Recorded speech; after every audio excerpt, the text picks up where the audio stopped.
Hey, you ever heard a sound so strange, so alien, that it just stops you in your tracks? I remember being a kid in Dhaka during monsoon season, hearing this low, rumbling thunder that seemed to vibrate right through the floor. It felt alive, like the sky was growling. But what if you heard a sound like that coming not from the sky, but from the deepest, darkest part of the ocean? A place we've explored less than the surface of Mars. A sound so powerful it was picked up by sensors over 3,000 miles apart. That's exactly what happened in 1997. And for years, it was one of the ocean's most tantalizing secrets. Hey, welcome back. I'm Ibnul J. Farabi, and this is the Unexplained Archive. So, the summer of 1997, the National Oceanic and Atmospheric Administration, NOAA, was doing what they do, listening to the ocean. They had a network of hydrophones, these incredibly sensitive underwater microphones, deployed in the Pacific, originally meant to detect Soviet submarines. But with the Cold War over, scientists were using them to listen to everything else: earthquakes, volcanoes, whales. And then, in that remote, frigid stretch between South America and Antarctica, they heard it. A single, ultra-low frequency sound. They named it, quite simply, the bloop.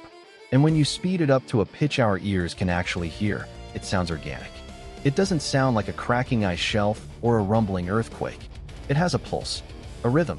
It sounds, for lack of a better word, like a living thing. A very, very large living thing.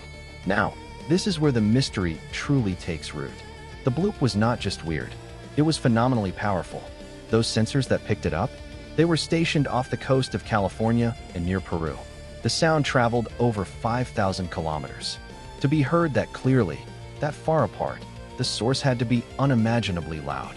Louder than any biological sound we'd ever recorded. Louder than a blue whale, the largest animal to ever exist on our planet. And that fact, right there, is what lit the fuse of speculation. If it wasn't a whale, what could make a sound like that? The human mind, faced with the vast unknown of the deep sea, did what it does best. It conjured a monster.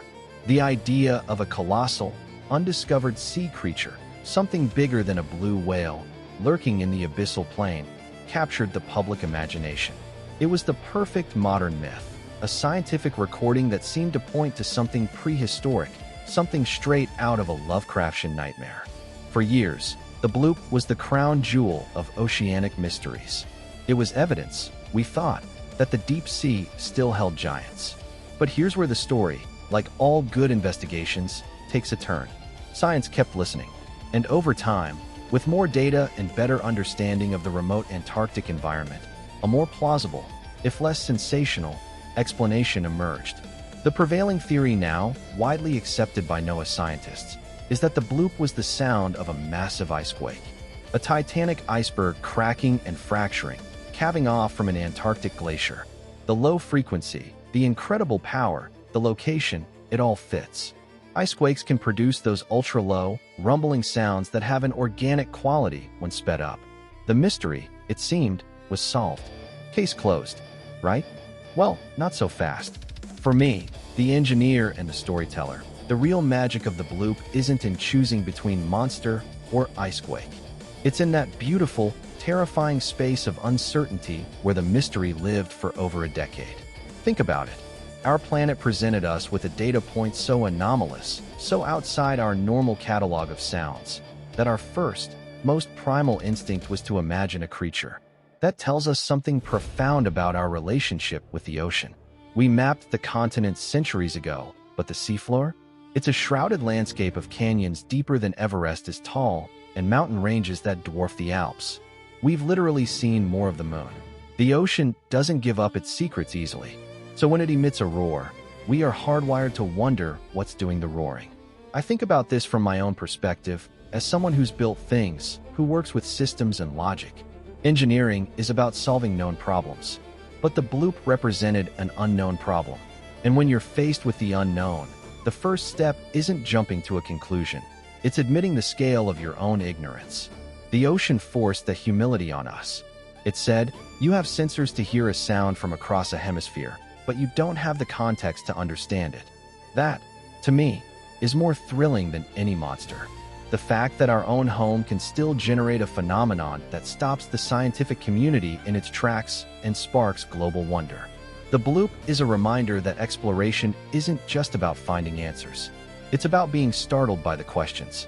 So, did NOAA record a giant sea monster in 1997? The scientific consensus says no. It was likely the cry of a dying iceberg. But the deeper truth is, for a long, glorious while, we didn't know. And in not knowing, we connected with something ancient in ourselves, a mix of awe and fear of the deep. We stared into the abyss, and for a moment, we couldn't be sure the abyss wasn't staring back with a voice. The bloop, in the end, isn't a story about a creature. It's a story about us.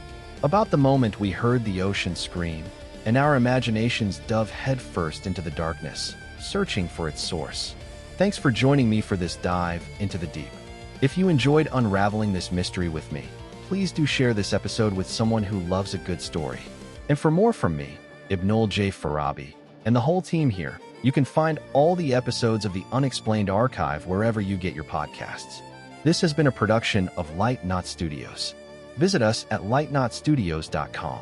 Until next time, keep listening for the unexplained.